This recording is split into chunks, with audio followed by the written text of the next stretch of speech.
అస్సలాము అలైకుం అందరికీ నమస్కారం. వక్ఫ్ చట్టం సవరణ బిల్లు 2025 పై చంద్రబాబు గారు ఒక స్పష్టమైనటువంటి ఆలోచనతో ఉన్నటువంటి పరిస్థితులు, రాష్ట్రంలో ఉన్నటువంటి ముస్లింల సంక్షేమానికి వారి అభ్యున్నతికి రక్షణకు తెలుగుదేశం పార్టీ కట్టుబడి ఉన్నటువంటి విషయాన్ని ఈ సందర్భంగా తెలియజేస్తా ఉన్నాం. రాజకీయాలకు అతీతంగా అధికారంలో ఉన్నా లేకపోయినా ముస్లింల మనోభావాలను, వారి ఆచారాలను, వారి సిద్ధాంతాలకు అధిక ప్రాధాన్యత ఇస్తూ వారికి పెద్దపీట వేసేటువంటి కార్యక్రమాన్ని తెలుగుదేశం పార్టీ ఆవిర్భావం నుండి చేస్తున్నటువంటి పరిస్థితులు ఉన్నాయి. స్వాతంత్ర భారతదేశంలో ఉమ్మడి ఆంధ్రప్రదేశ్లో కానీ ప్రత్యేక ఆంధ్రప్రదేశ్లో కానీ ముస్లింల అభివృద్ధి కోసం బాటలు ఏర్పాటు చేసినటువంటి నాయకుడు చంద్రబాబు నాయుడు గారు, పార్టీ తెలుగుదేశం పార్టీ.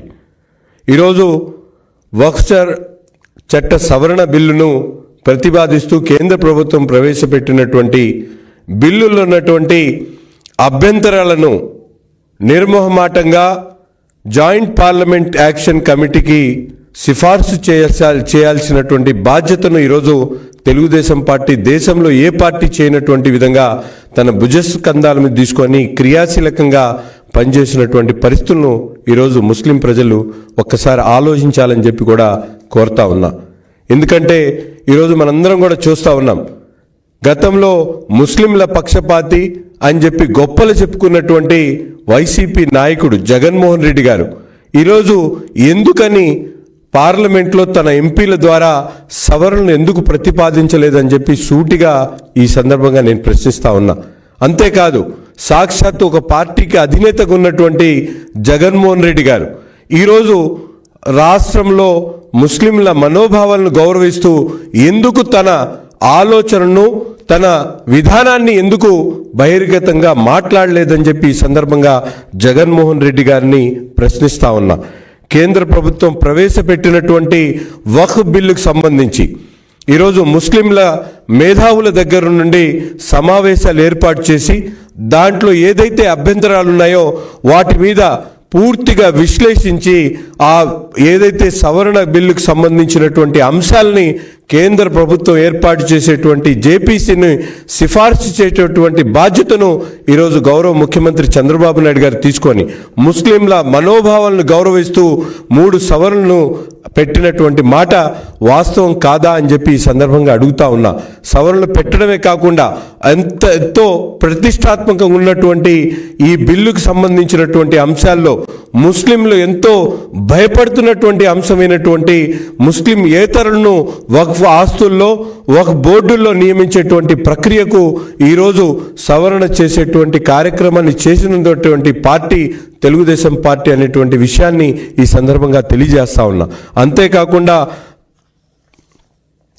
కలెక్టర్స్ ఏదైతే వక్ఫ్ బిల్లుకి సవరణ బిల్లులో ముఖ్యంగా ఏదైనా లీగల్ ఆస్పెక్ట్లో కలెక్టర్ని హెడ్ చేస్తూ ఇచ్చినటువంటి బిల్లులో ఈరోజు కలెక్టర్ కన్నా ఉన్నత స్థాయి అధికారిని నియమించి చట్ట ప్రకారం ఏదైతే వక్ఫ్ బిల్లుకి సంబంధించినటువంటి అంశాల్లో పరిష్కరించేటువంటి కార్యక్రమాన్ని కూడా ఈరోజు తెలుగుదేశం పార్టీ తన ఎంపీల ద్వారా బహిర్గంగా పార్లమెంట్లో లేవనెత్తి మాట్లాడినటువంటి మాట వాస్తవం కాదా అని చెప్పి ఈ సందర్భంగా తెలియజేస్తా ఉన్నా.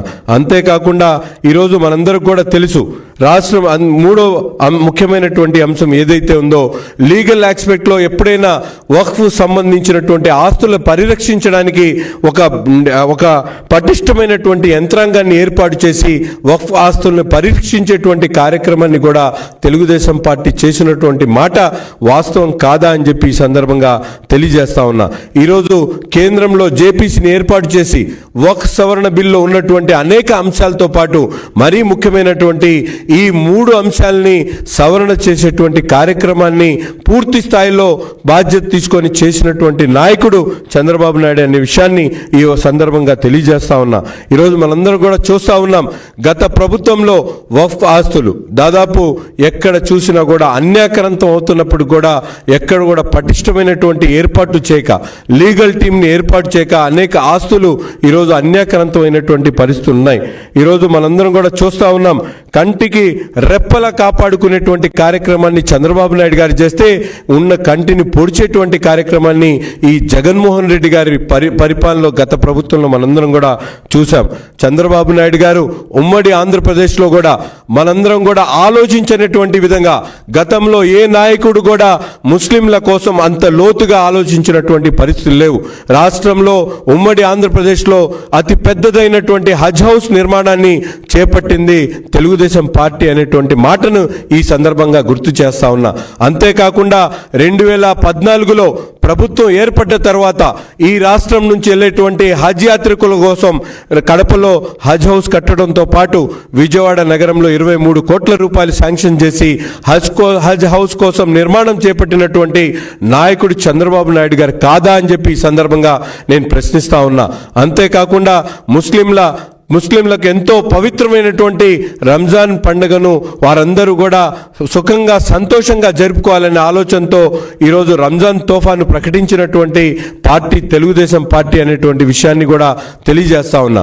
ఏదో స్వాతంత్ర భారతదేశంలో ఏ రాష్ట్రంలో లేనటువంటి విధంగా మైనారిటీల యువకుల్లో ఉపాధి అవకాశాలను పెంపొందించడానికి మైనారిటీ ఫైనాన్స్ కార్పొరేషన్ ఏర్పాటు చేసినటువంటి పార్టీ కూడా తెలుగుదేశం పార్టీ అనేటువంటి విషయాన్ని ఈ సందర్భంగా తెలియజేస్తాం. ఈరోజు చౌకబారు విమర్శలు చేస్తా ఉన్నారు కొంతమంది మాజీ మంత్రులు. వారందరికీ చెప్తా ఉన్నా, తెలుగుదేశం పార్టీ ముస్లింల సంక్షేమానికి అభ్యున్నతి కట్టుబడి ఉన్నటువంటి పార్టీ. గతంలో ఎప్పుడు లేనటువంటి విధంగా ముస్లింల సంక్షేమం కోసం పెద్ద వీట వేస్తూ మౌజన్ ఇమాంలకు రెమ్యునరేషన్ ఇచ్చేటువంటి కార్యక్రమాన్ని కూడా గౌరవ ముఖ్యమంత్రి, ఆనాటి ముఖ్యమంత్రి చంద్రబాబు నాయుడు గారు తీసుకున్నటువంటి మాట వాస్తవం కాదా అని చెప్పి ఈ సందర్భంగా తెలియజేస్తా ఉన్నా. అన్ని ఈరోజు ముస్లిం మైనారిటీలకు ఎటువంటి ఇబ్బంది రాకూడదు, వక్ఫ్ చట్టం ద్వారా వారికి ఇబ్బంది కలగకూడదు, వాటి కంటికి రెప్పలా కాపాడుకుంటానని చెప్పి చట్ట సవరణలో కూడా ఎంపీల ద్వారా ప్రత్యేకంగా శ్రద్ధ తీసుకొని ఆ బిల్లులో ప్రవేశపెట్టినటువంటి ప్రతి అంశం మీద కూడా ముస్లింల మనోభావాలను గౌరవించేటువంటి విధంగా వారి మనోభావాల్ని, వారి ఆలోచనలను, వారి ఏదైతే ఫీడ్బ్యాక్ ఉందో అవన్నీ కూడా తీసుకొని ఈరోజు సవరణ చేపించినటువంటి పద్ధతులు మనందరం కూడా చూస్తూ ఉన్నాం. ఈరోజు అంతేకాకుండా అభివృద్ధితో పాటు ఒక పక్కన ఈరోజు మనందరం కూడా పెద్ద ఎత్తున రాష్ట్రంలో మనందరం కూడా చూస్తూ ఉన్నాం, వక్ఫ్ ఆస్తులను పరిరక్షించేటువంటి క్రమంలో ప్రభుత్వం ఏర్పడినటువంటి 8 నెలల్లోనే ఈరోజు వక్ఫ్ బోర్డుని ఏర్పాటు చేసి, గత ప్రభుత్వం 43 జియోతో వక్ఫ్ బోర్డుని ఏర్పాటు చేయకుండా ఎన్ని విధాలు కూడా ఇబ్బందులు పెట్టినటువంటి పరిస్థితులు. కానీ ఈరోజు గౌరవ ముఖ్యమంత్రి గారు ప్రమాణ స్వీకారం చేసిన తర్వాత వక్ఫ్ బోర్డుని ఏర్పాటు చేసి ముస్లింలకు సంబంధించినటువంటి వక్ఫ్ ఆస్తులను రక్షించేటువంటి దానికి పెద్దపీట వేసినటువంటి పరిస్థితులు ఉన్నాయి. మేమందరం కూడా చూస్తూ ఉన్నాం.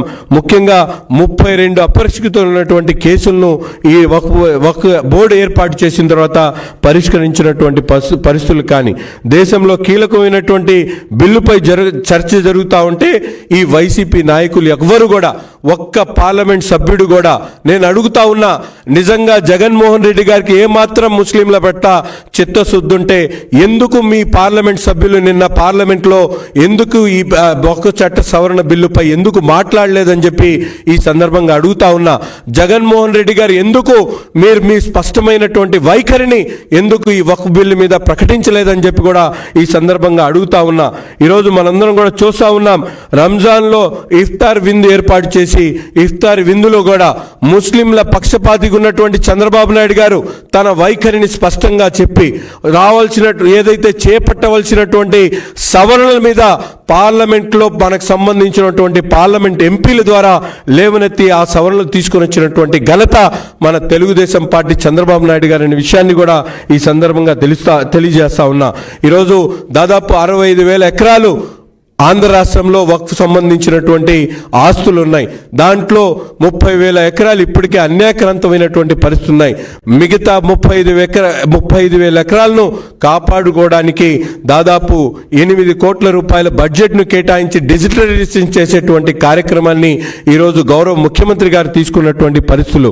అంతేకాకుండా ఎక్కడికెక్కడ పటిష్టమైనటువంటి లీగల్ టీంని ఏర్పాటు చేసి వక్ఫ్ సంబంధించినటువంటి ఆస్తుల్ని పరీక్షించడానికి అడ్వకేట్ సహకారంతో పెద్ద ఎత్తున లీగల్ టీమ్స్ని ఏర్పాటు చేసి ఆస్తుల్ని కాపాడుకునేటువంటి క్రమంలో ఈరోజు గౌరవ ముఖ్యమంత్రి గారు పనిచేస్తున్నటువంటి పరిస్థితులు ఉన్నాయి.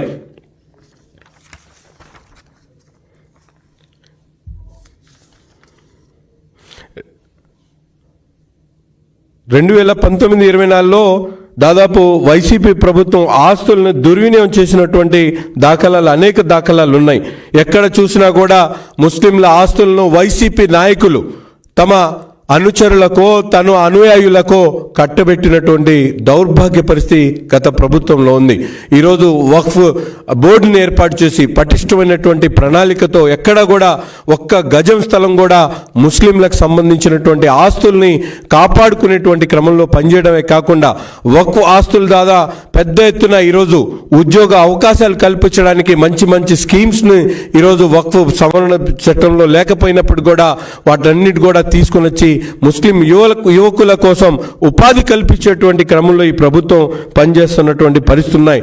ఇప్పటికైనా చౌక వారు విమర్శలు చేస్తున్నటువంటి వైసీపీ నాయకులు ఈరోజు చంద్రబాబు నాయుడు గారి వైఖరి స్పష్టమైనటువంటి వైఖరి, ముస్లింల మనోభావాలకు పెద్దపీట వేస్తూ వారిని కంటికి రెప్పలా కాపాడుకుంటూ ఎటువంటి చట్టాలున్నా కూడా ముస్లింల రక్షణే ప్రథమ ధ్యేయంగా పనిచేసేటువంటి నాయకుడు చంద్రబాబు నాయుడు గారు అనే విషయాన్ని ఈ సందర్భంగా తెలియజేస్తూ తెలుగుదేశం పార్టీ ఎప్పుడు కూడా ముస్లిం మైనార్టీల సంక్షేమం కోసం, అభివృద్ధి కోసం, వారి అభ్యున్నతి కోసం రాజకీయంగా వారికి ఇచ్చేటువంటి ప్రాధాన్యత ఎప్పుడు కూడా పెరగనటువంటిది.